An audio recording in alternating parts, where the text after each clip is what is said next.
On considère, notamment en Occident, que plus l'université est chère, plus elle vaut quelque chose. On voit que notamment les classements, qui sont les organes de référence de la qualité d'une université, les classements de Shanghai, etc., relèvent que les meilleures universités sont celles les plus chères. Et donc Édouard Philippe a expliqué que si notre université est plus chère, alors les étudiants considéreront qu'elle est meilleure. Or, elle n'est pas meilleure du tout. On assiste à la fin de l'enseignement supérieur tel qu'on le connaît aujourd'hui. On doit trouver des palliatifs à la fin de l'engagement de l'État dans l'université. Cette réforme passe, alors que l'ensemble des présidents d'université étaient contre. Et le président de l'université de Lille, Jean-Christophe Camard, nous a expliqué qu'il était fonctionnaire et donc il ne pouvait pas aller contre l'avis du gouvernement. Purement et simplement, ils sont et elles sont bloqués.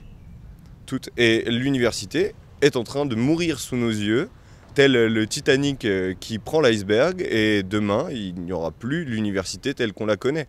En fait, on nous demande de trouver des fonds propres, parce qu'un jour, l'État n'engagera plus d'argent dans l'université. Or, c'est une des premières, en tout cas, prérogatives de l'État, sinon celle de payer pour que les gens puissent être éduqués et puissent avoir accès au savoir.